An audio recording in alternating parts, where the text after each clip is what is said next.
Welcome. This is the third in a series of 4 classes on living outside the box. And today we're going to be talking a lot about imagination, and in particular what the Sufis call creative imagination.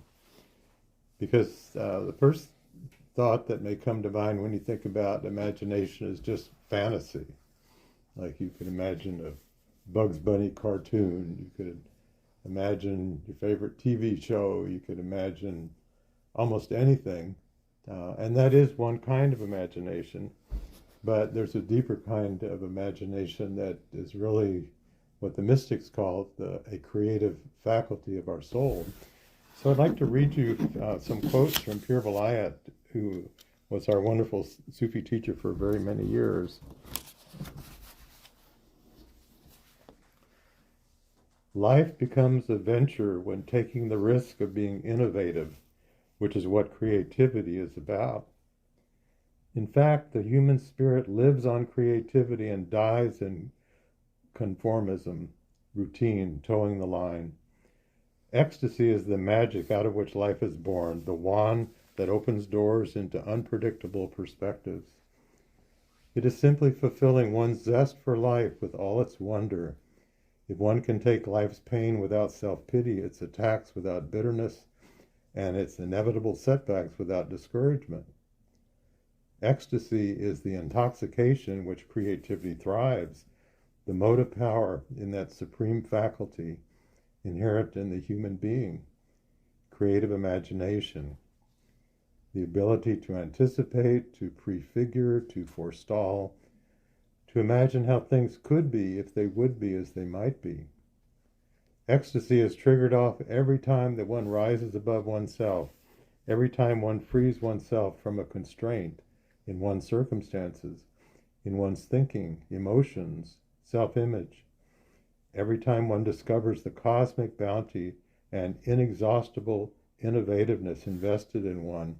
In fact, when one discovers the Creator in one as oneself. So whether we realize it or not, we're using our imagination constantly. And in a different way than what I was describing a little while ago, we use our imagination to continue to create a construct, an image of ourself and what the world is like. And we don't realize that we're doing that. And we take that as being the reality. So in other words, we have assumptions, and it's not like we're going, well, I assume this, so therefore I perceive that. They're so deeply ingrained that that is our natural way of perceiving things. That's what we think that the world is. That's what we think that we are, and normally we don't question that. And so we can definitely feel trapped in that, especially if we don't have a very good image of ourselves.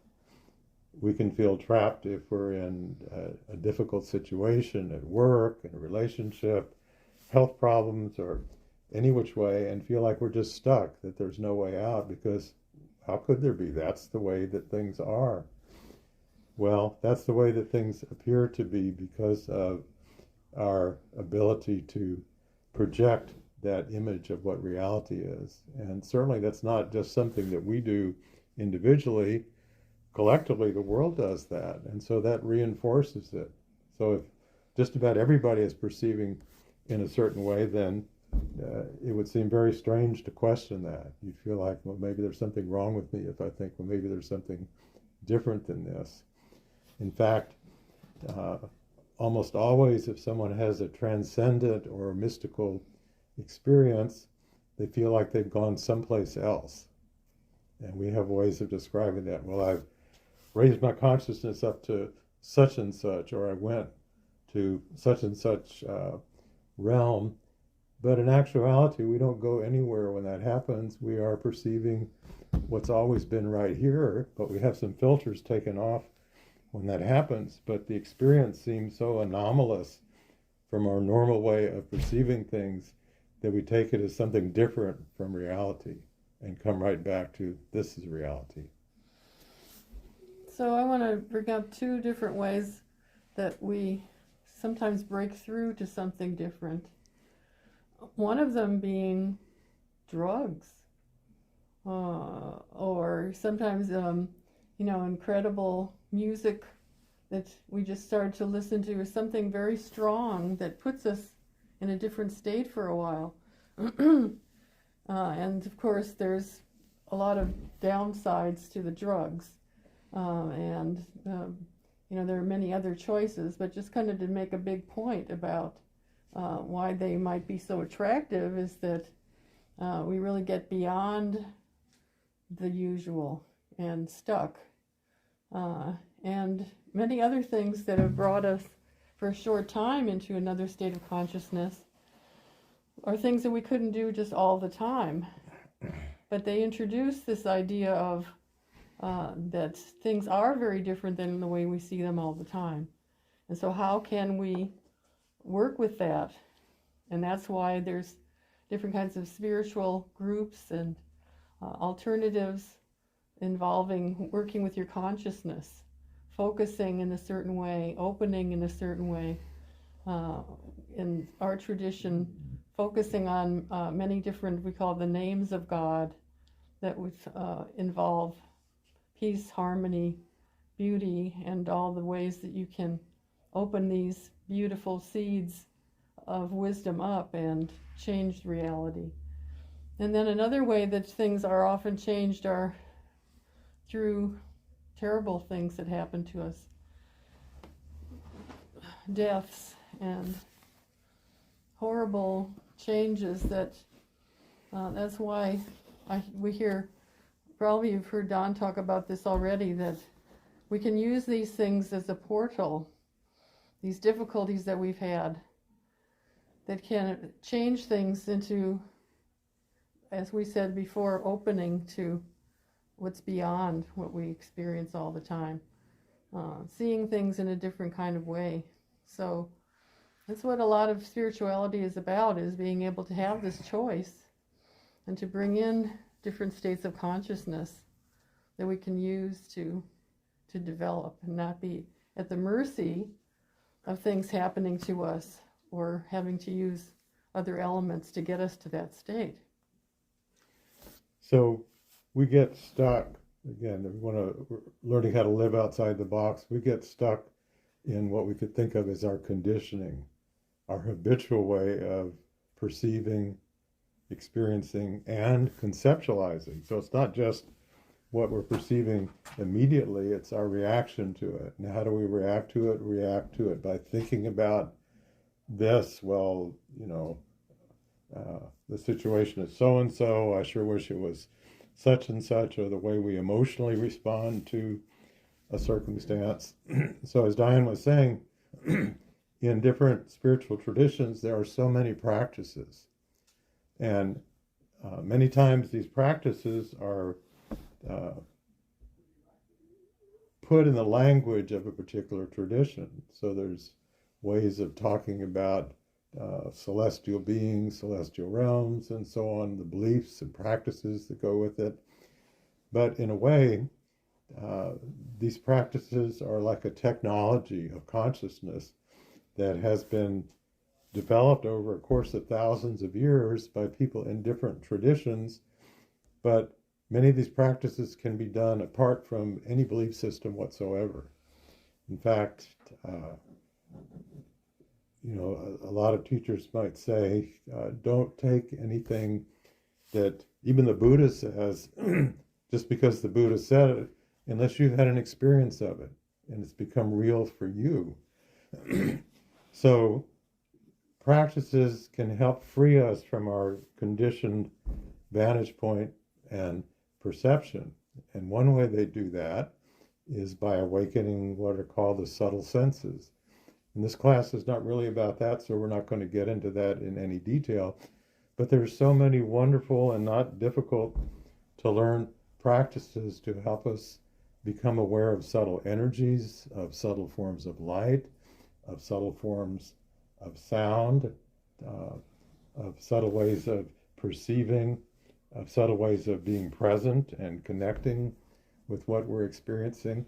And these are basic and necessary raw ingredients for getting outside this box that we get stuck in. Because it'd be one thing just to hear, okay, you've been living in this box, and you don't have to be. You can just step out at any time, and you can become free. Like many mystics would say, you can become enlightened at the next instant. You don't have to do lifetimes of practices. Well, that's very easy to say. I've tried that; doesn't seem to work too well for me, because there's such a hold on us of that conditioning. And there's terms for this conditioning, and one of them that I really feel is misunderstood is the term karma. So what do different traditions have to say about karma? Karma is described as the fruits of your past actions, good or bad, in this life, or if you believe in other incarnations of past lives, that you have to burn, you have to work through. Sometimes they might say, we have to pay for it. You do bad stuff, you have to suffer a certain amount. You do good stuff, well, you'll have some rewards that come from that. But you have to exhaust all your karma before you can finally get there, before you can become illuminated. And I think this way of thinking, even though it's been there for thousands of years, is not necessarily the way that things are. I think that if you believe that, then yes, indeed, you have to go through all that. But if you realize, just like if you were an actor in a play, okay, let's pretend you forgot, each of you listening to this or here in person, forgot that you're an actor in a play, and the name of the play is fill your name in the blank, your life. Okay, and you've been handed a script, and you've been dutifully following the script your whole lifetime, but you've forgotten that it's just a script that you're following, and you thought that that's just what your life was and is, and thinking ahead in the future will be. But as soon as you realize, oh, this is just a play that I've been acting in, I don't have to follow the script the way it's been written for the remainder of my days. I'm free to have it be any way I'd like for it to be within reason. I mean, you're not going to go flying up in the air without any vehicle, probably. We have that capacity. But if we're so ingrained in our beliefs for how things have been, that's really not available to us. That seems like a delusion, or that really seems like a fantasy. But we're going to be talking a little bit later today about how we can use creative imagination as a force into the future to sort of carve out a potential pathway for how things can become. So I think one way that we have been in a box and have not fully made use of our lives, in that we think that we are this little bit of a thing compared to all of this history and all this past, and what people have set up, these structures, and we have to fit into that. I mean, almost everybody has something like that we kind of live with and have to fit in different kinds of ways. And we can come to a point where we see that really there's a lot more that we have to do with how things are unfolding. That there is actually a story that involves all of us, and we're all writing that story. And there's some nods already that I see that people are, oh yeah, there's something that I can have something to do with here. And we learn this little by little. Sometimes we learn it through the practices that we've done, and listening to others, and listening to songs and stories, and even watching shows, that we might see on Netflix or something of things how could be way different than things are right now, and how you can have a lot of influence and change things in different kinds of ways. Those are all ways that our creative imagination has been working, and a lot of other people have been working. And it's the kind of thing that I have a poem about, actually, of joining in and being part of this story. Another thing before I get to the poem is the idea of uniqueness, that each one of us brings something different, and a part of us was there at the creation of it all. And the Sufi traditions believe that there's a recurrent creation, that everything keeps renewing itself all the time. And we don't see it because of what he had said already, that we have this established construct of how things are. But if we could enter in, if it's happening all the time, is what I want to say, then there's a possibility that we can enter into it, that something that we just thought about, or the love that we just shared, or the blessings that we just felt, can be shared by everything, because there's this input. There's an input, a little shoot into the rest of creation that's right here, and is waiting for you in a way. Sometimes I feel like that things have solidified in different ways, or even, I was thinking, I did a poem today, I didn't bring that one, I'm still working on it, but I based it on the idea of the ticking of this clock. That I said it's so faithful in that ticking. You did a beautiful job you're doing here, this ticking. But is it really waiting for me, perhaps, to find a space in there that's different than the same ticking? And just to think about what that would be like. That somehow everything is waiting for our touch. So this poem is called My Own Garment. And this is an idea of, let's see, how can I describe the whole thing? That there's, a fabric of all of it. That we have our own fabric, and that it is kind of part of the fabric of everything, but it's all connected. I embrace you. So this is from our own garment, I'm calling it, or our own texture, our own cloth of something beyond that we perceive, that's part of everything else. I embrace you and give you strength, this part of us is saying. I am your matrix. I nourish you through the very core of your being, your roots reaching down into the earth. Claim the magnetism that has created your world. Drop the bits of fabric you clutch desperately in your hand, and wrap yourself in the full richness of the fabric of your life. You have been weaving an intricate creation since before you can remember. You wrap yourself in a multi-hued garment which you see around you everywhere. Learn to recognize the patterns of your own making. Interpret the messages you have left yourself. Somehow we become alienated from our own fabric and can't even recognize the design from our own hand. Let us follow then one strand at a time back to our heart's core and then back again. If even one thread I can call mine, if I can follow one strong strand and find it unbroken all the way back, since before I can remember, suddenly I begin recognizing my traces everywhere. Yes, I recall the message I left myself in the delicate shade of green here, and the shape of this leaf, and the way this cup fits into the saucer. I remember with what love I created the relation of mother to daughter. Yes, this world is mine in its fullest sense. There's no gap between, except that which I allow through a lapse of attention. I reclaim my own rich garment. I remember my own story. Can I take it from there? Yeah. So, as Diane mentioned, the Sufis say that there's a new creation born at every instant. Well, the physicists say the same thing in a different way. They say that time is not continuous. There is the smallest unit of time called the Planck unit of time, which is unimaginably short, but anything shorter than that you can't describe. So time, you could say, goes in a series of these Planck unit of time like that, but it's not continuous. So in a sense, this is a different way of saying that there is a new creation renewed at every instant.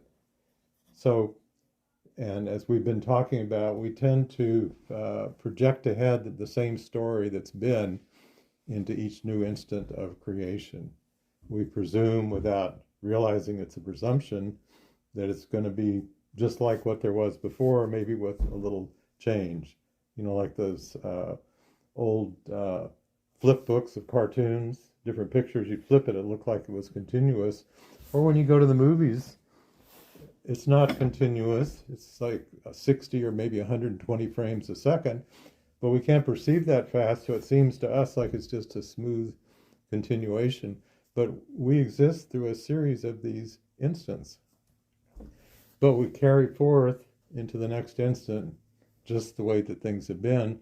So even though we always have the possibility of freeing ourselves from the conditioning of the past, we don't know that it's there, that option is there. And even if theoretically we're told that it is, we don't have any idea of how to be able to do that.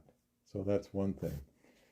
So let's say we advance in our spiritual our path, and we become capable of witnessing this new creation that's taking place. It's like the world becomes fresh all the time. That's beautiful and wonderful, and that's certainly a major upgrade from our usual way of perceiving things, but that's not the end of the story by any means.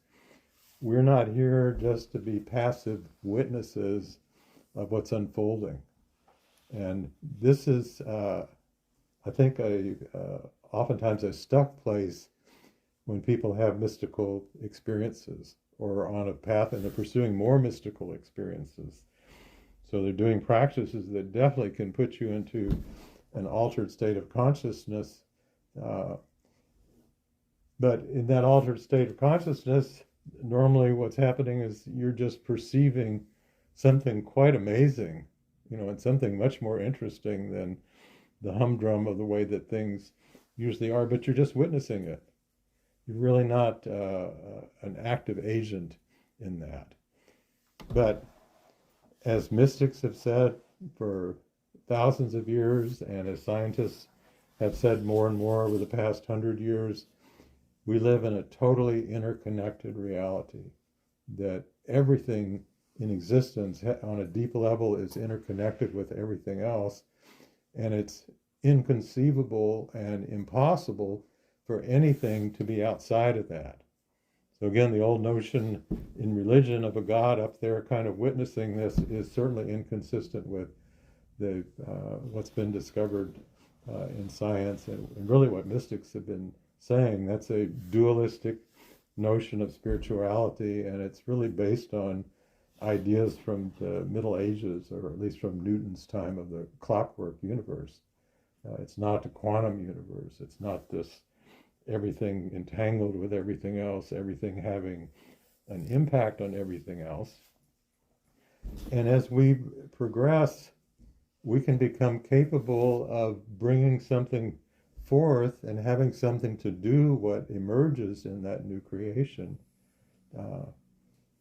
And so we've mentioned a bit in our earlier classes talking about desire, and how desire has been given a bad rap by many traditions and many spiritual traditions as something bad, something to be gotten rid of, sometimes something to be annihilated, whereas the Sufis say that every desire begins with a divine impulse. Perhaps it's gotten distorted 180 degrees when it comes into our consciousness, but it started with a divine impulse.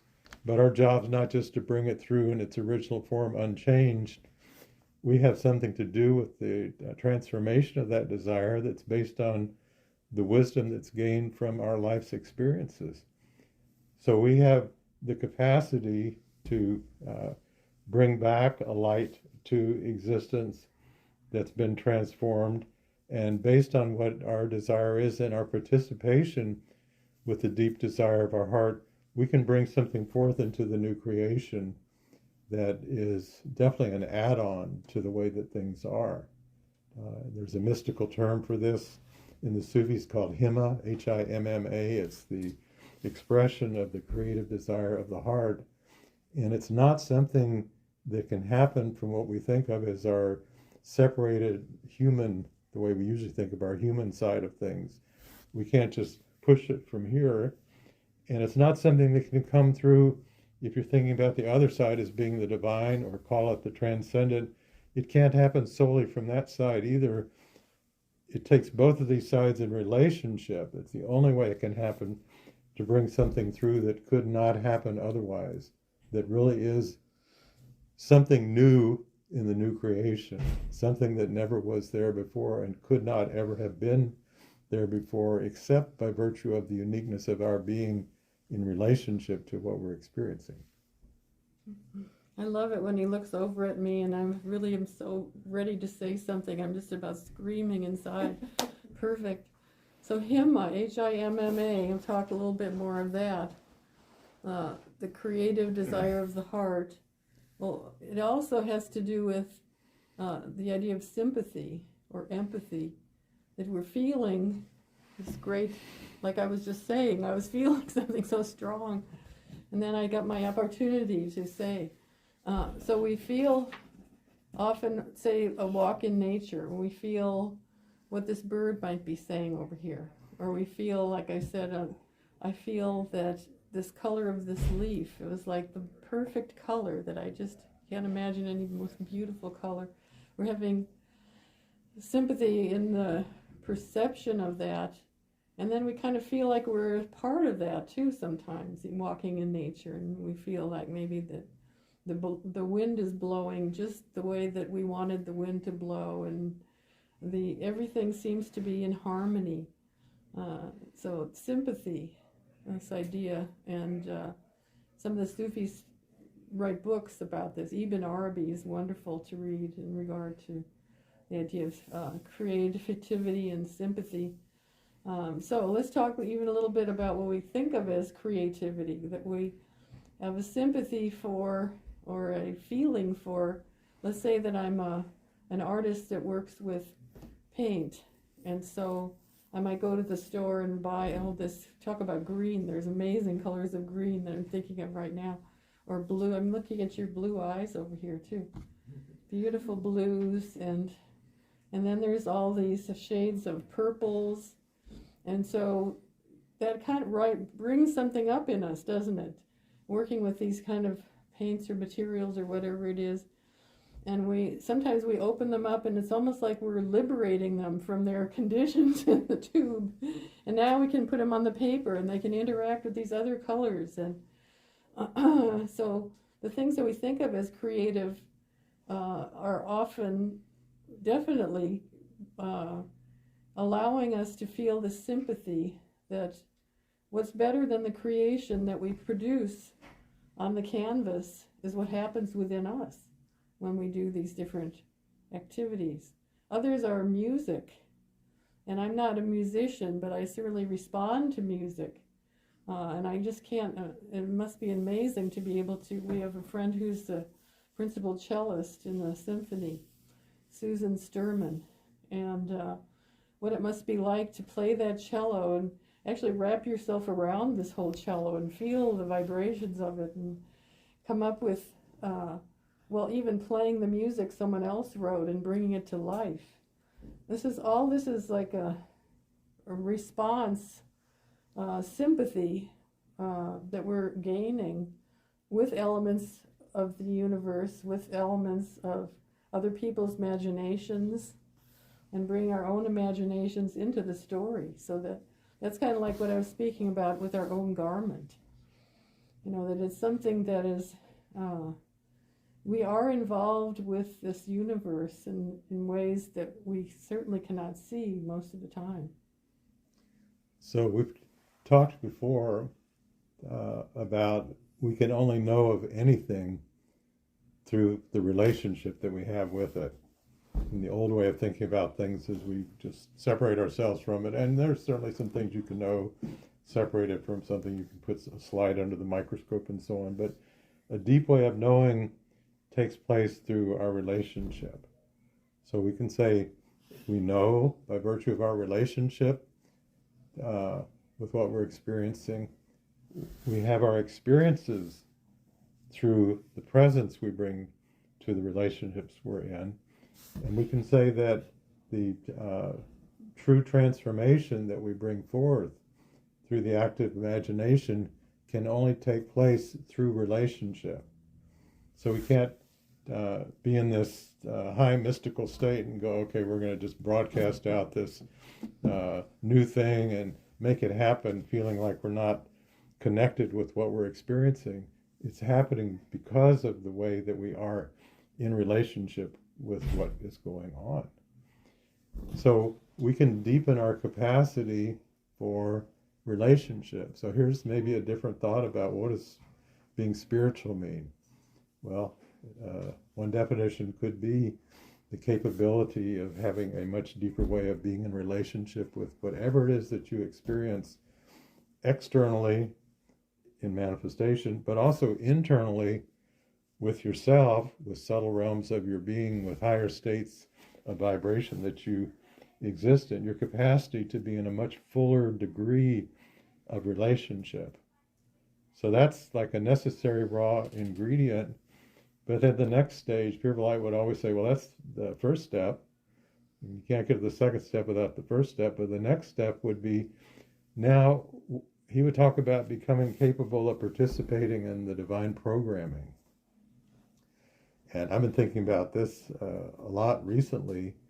And I've felt for years that each of us is like a node in a giant cosmic neural network. We're a conscious awakening node that becomes capable of participating and feeding back into the whole network, which you could say is the divine being or the totality, or Pure Light would say the universe we're contributing to, but we're also partaking of and receiving from that degree of connection to that.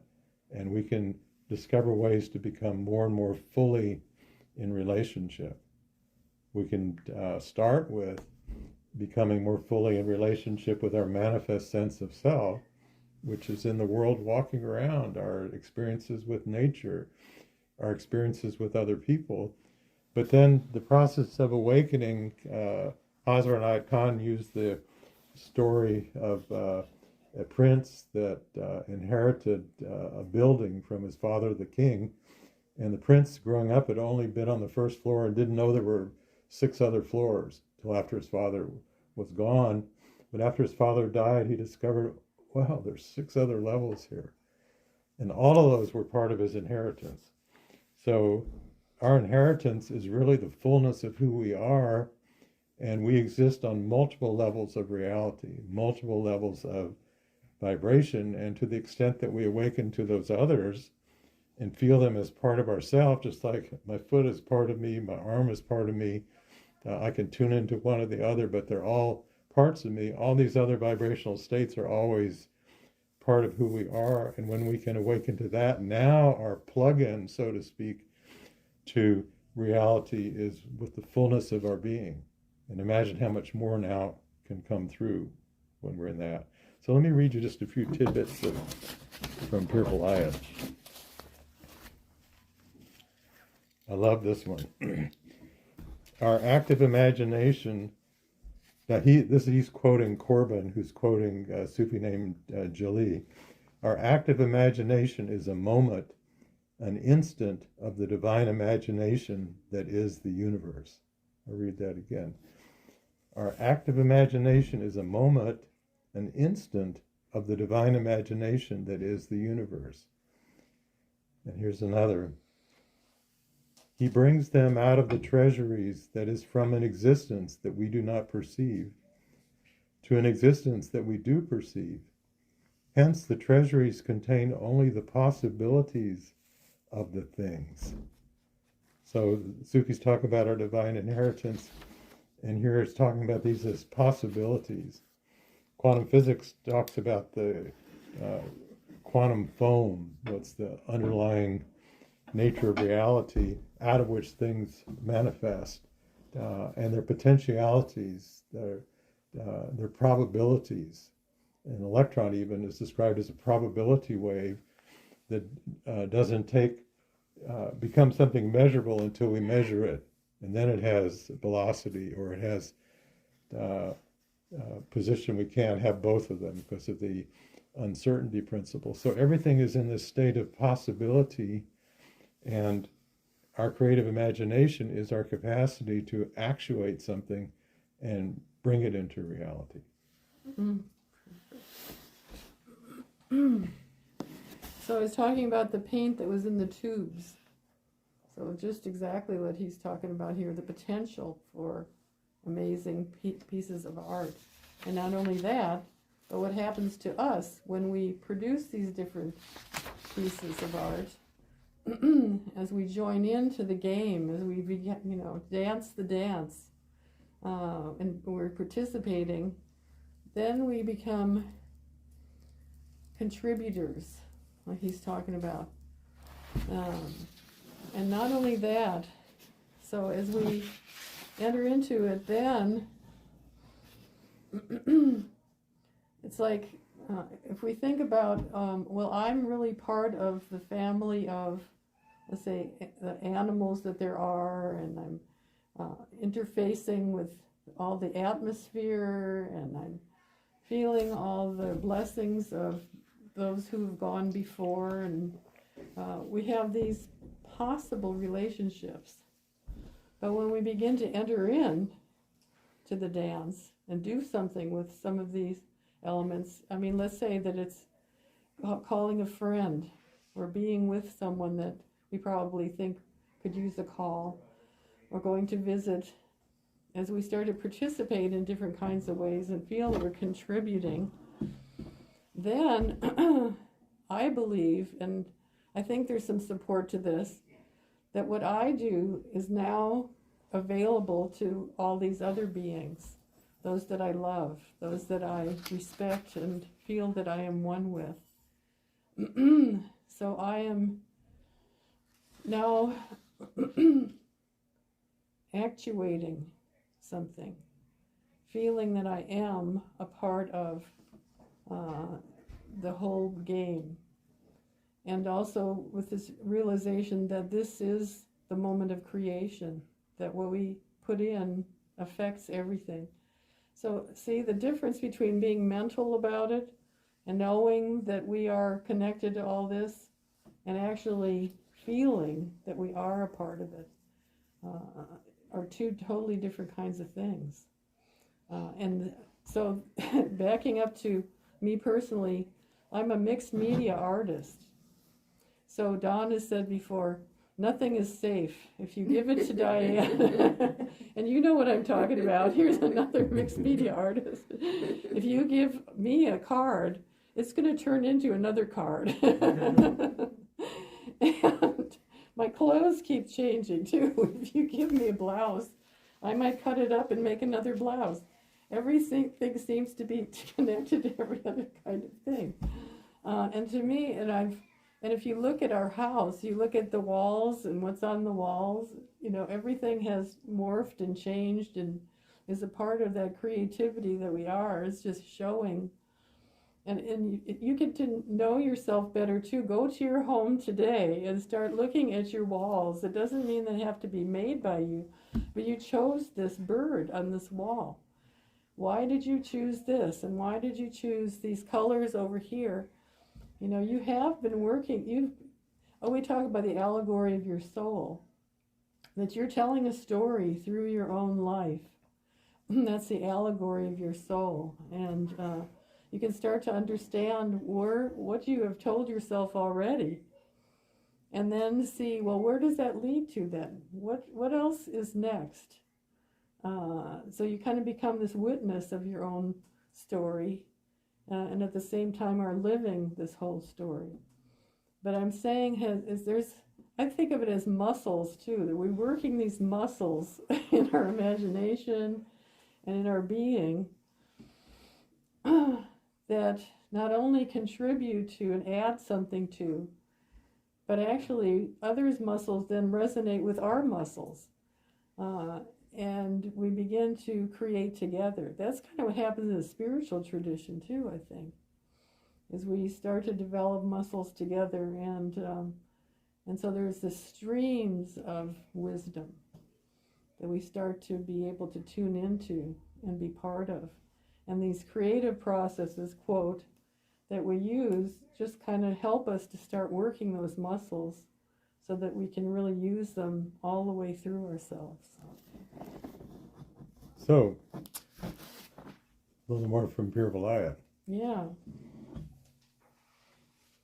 our appreciation of beauty as perceived through the mediation of the world brings us in contact with the celestial spheres of imaginary forms, and this includes formative processes.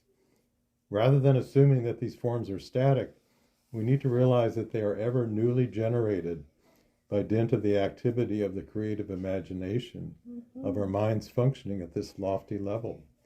In so doing, we participate in the divine creative act that spawns all creation. Our imaginations are extensions of the divine imagination behind the fashioning of the universe. So, what are some things that we can, concrete things that we can do to exercise this muscle as Diane was describing it? So I've just jotted down some ideas. Well, it's important to have some things that we do that get us out of our usual rut, our usual routine, that tend to just run on autopilot.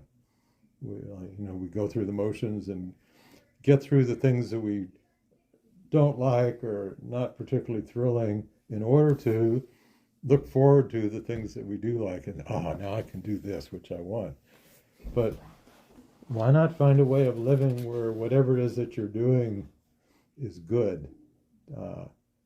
Even though someone might look at that and go, you're just putting dishes away. How can you be smiling about that? Well, I'll let you discover a way, but you definitely can. Tell us, I want you to tell me about putting dishes away. Well, I think I've seen him do this, so I want you to know.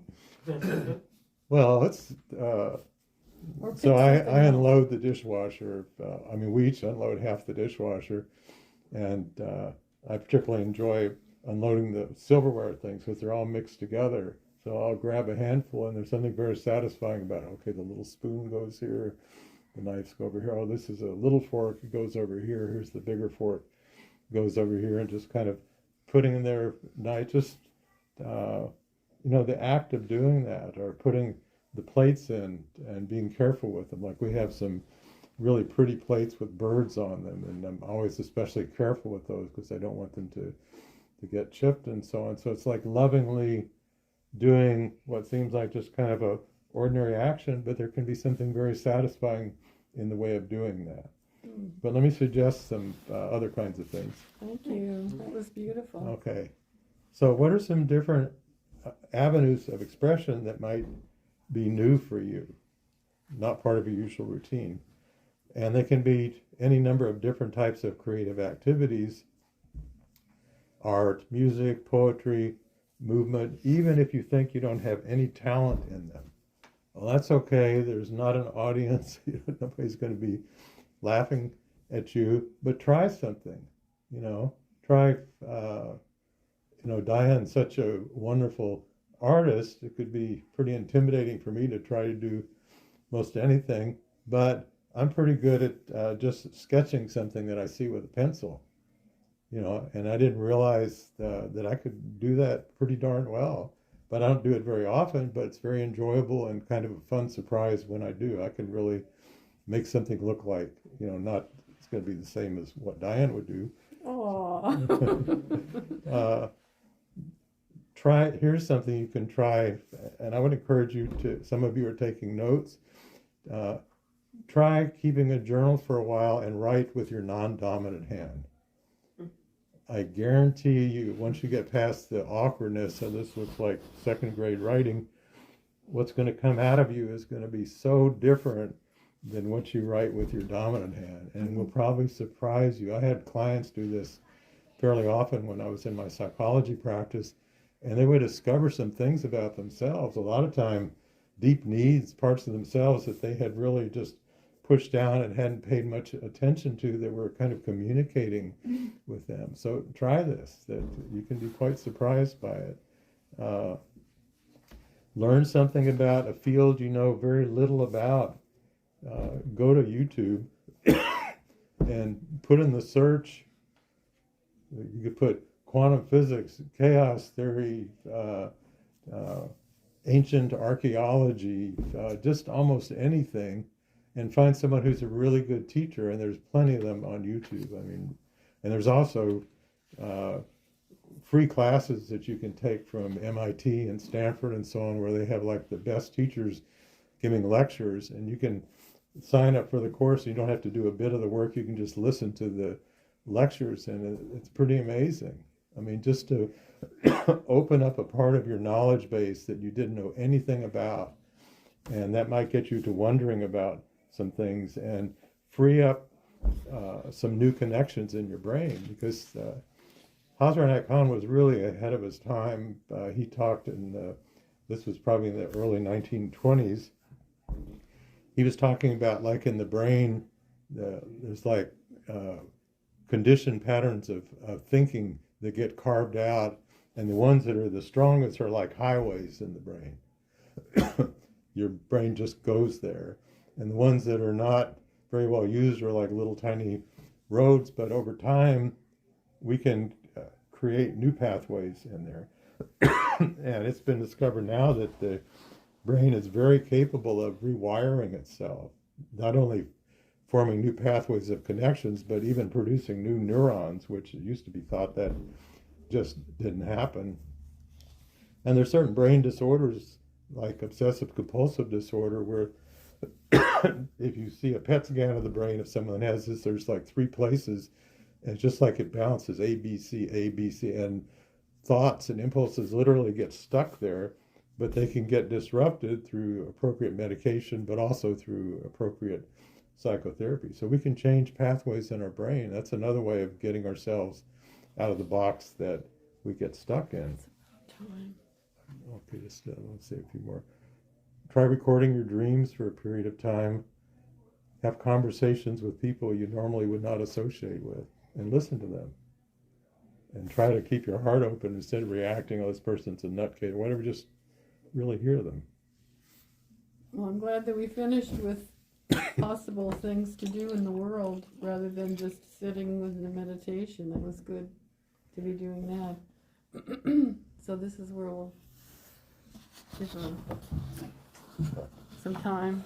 I'm going to introduce this activity. So this gives you some ideas for some things to think about, and hopefully some homework that you can practice over the coming week, because it's nice to come to a class and learn about things and feel this is really interesting, but our hope is that you'll take some of what you learn about it and put it into practice in your life. So